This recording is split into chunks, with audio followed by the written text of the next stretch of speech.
നമസ്കാരം. കേരളത്തിന്റെ ആത്മീയ ചൈതന്യമായ ശബരിമലയിലെ സ്വർണ്ണക്കൊള്ളയുമായി ബന്ധപ്പെട്ട് മുൻ ദേവസ്വം ബോർഡ് അംഗം കെ.പി. ശങ്കർദാസ് അറസ്റ്റിലായ സംഭവം സംസ്ഥാന സർക്കാരിനെ സംബന്ധിച്ചിടത്തോളം വലിയ രാഷ്ട്രീയ പ്രത്യാഘാതങ്ങൾ സൃഷ്ടിക്കുന്ന ഒന്നായി മാറിയിരിക്കുകയാണ്.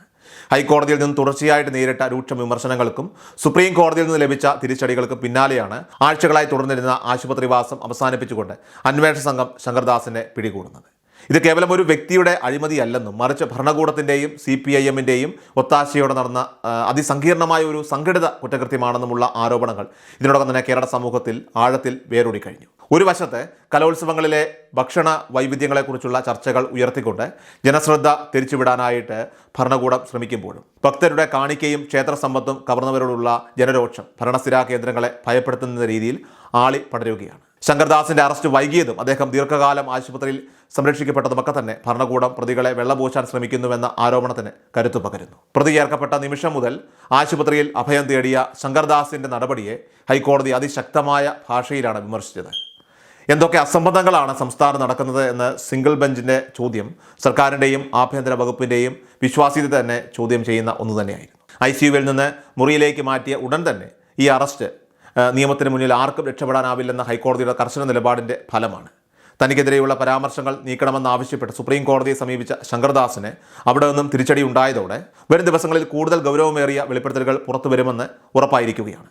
ഈ അഴിമതിയുടെ വേരുകൾ ഭരണത്തിൻ്റെ ഉന്നത ശ്രേണികളിലേക്ക് പടർന്നു കിടക്കുന്നുവെന്ന വെളിപ്പെടുത്തലുകൾ പിണറായി സർക്കാരിൻ്റെ അഴിമതിരഹിത പ്രതിച്ഛായയ്ക്ക് മേൽ ഇപ്പോൾ കനത്ത കരുനിഴൽ വീഴ്ത്തിയിട്ടുണ്ട്. സ്വർണ്ണക്കടത്ത് ശൃംഖലയിൽ പ്രമുഖരായിട്ടുള്ള മന്ത്രിമാർക്കും പാർട്ടി നേതാക്കൾക്കും നേരിട്ട് പങ്കുണ്ടെന്ന വിവരങ്ങൾ പുറത്തു വരുന്നത് ഭരണസ്ഥിരാ കേന്ദ്രങ്ങളെ അക്ഷരാർത്ഥത്തിൽ ഇപ്പോൾ വിറപ്പിച്ച് നിർത്തിയിരിക്കുകയാണ്.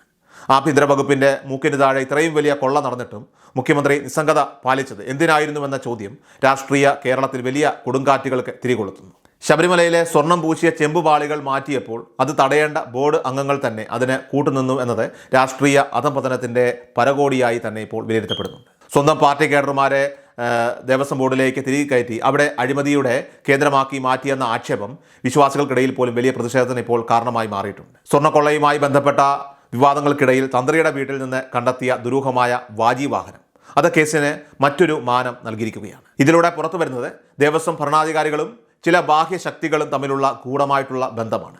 ശങ്കർദാസിന്റെ അറസ്റ്റ് വെറും ഒരു ഒറ്റപ്പെട്ട സംഭവമല്ല, മറിച്ച് ഇതിനു പിന്നിൽ പ്രവർത്തിക്കുന്ന വിപുലമായിട്ടുള്ള ക്രിമിനൽ ശൃംഖലയുടെ മഞ്ഞുമലയുടെ അഗ്രം മാത്രമാണിത്.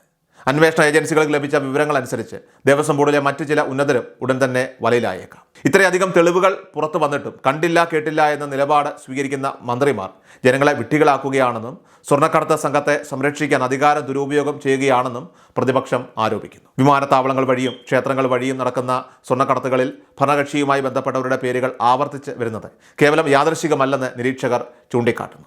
അധികാരം ഉപയോഗിച്ച് കുറ്റവാളികളെ സംരക്ഷിക്കാനുള്ള ശ്രമം നടക്കുമ്പോഴും കോടതികളുടെ കർശന ഇടപെടലുകൾ അന്വേഷണ ഏജൻസികളെ മുന്നോട്ട് നീങ്ങാനായിട്ട് പ്രേരിപ്പിക്കുന്നുണ്ട്. ശബരിമലയിലെ സ്വർണ്ണക്കൊള്ള എന്നത് കേവലം ഒരു മോഷണമല്ല, മറിച്ച് വിശ്വാസികളുടെ ആത്മീയ വികാരത്തെയും ക്ഷേത്രത്തിൻ്റെ പവിത്രതയെയും വ്രണപ്പെടുത്തിക്കൊണ്ട് നടന്ന പണസമ്പാദന മാർഗമാണ്. സത്യസന്ധമായിട്ടുള്ള അന്വേഷണം നടന്നാൽ പാർട്ടിയുടെയും സർക്കാരിൻ്റെയും ഉന്നത നേതാക്കളിലേക്ക് അന്വേഷണം എത്തുമെന്ന് ഭയപ്പെടുന്നതിനാലാണ് അന്വേഷണ ഏജൻസികളെ സർക്കാർ നിയന്ത്രിക്കാൻ ശ്രമിക്കുന്നതെന്ന ആരോപണം ഇപ്പോൾ ശക്തമാണ്. അതായത് കൊന്ന പാപം തിന്നാൽ തീരും, പക്ഷേ കട്ടപാപം നരകിച്ചു തന്നെ തീരും എന്ന പഴഞ്ചൊല്ലിനെ അനുസ്മരിക്കുന്ന രീതിയിലാണ് പ്രതികളുടെ ഇപ്പോഴത്തെ അവസ്ഥയെന്ന് പറയുന്നത്. അയ്യപ്പ ഭക്തരുടെ കണ്ണിൽ പൊടിയിട്ട് കുറ്റവാളികളെ സംരക്ഷിക്കുന്ന നിലപാട് വരും ദിവസങ്ങളിൽ CPM-ന് വലിയ രാഷ്ട്രീയ പ്രത്യാഘാതങ്ങൾ ഉണ്ടാക്കുമെന്ന കാര്യത്തിൽ സംശയം വേണ്ട. ശബരിമല പോലെ ലോകപ്രശസ്തമായ ഒരു ആരാധനാലയത്തെ അഴിമതിയുടെ കേന്ദ്രമാക്കി മാറ്റിയവർക്ക് ജനകീയ കോടതിയിലും നിയമത്തിന് മുന്നിലും മറുപടി തീർച്ചയായിട്ടും പറയേണ്ടി വരും. അധികാരം ശാശ്വതമല്ലെന്നും അധർമ്മത്തിൻ്റെ പാതയിലൂടെ സഞ്ചരിക്കുന്നവർക്ക് കാലം കാത്തുവെച്ചിരിക്കുന്ന തിരിച്ചടിയാണ് ഈ അറസ്റ്റ് എന്നും വിശ്വസിക്കുന്നവരാണ് അധികം. മുഖ്യമന്ത്രിയുടെ ഓഫീസിലേക്ക് വരെ ഈ അഴിമതിയുടെ നിഴൽ പടരുമ്പോൾ അത് ഭരണപരാജയത്തിൻ്റെ ആഴം വർദ്ധിപ്പിച്ചുകൊണ്ടിരിക്കുകയാണ്.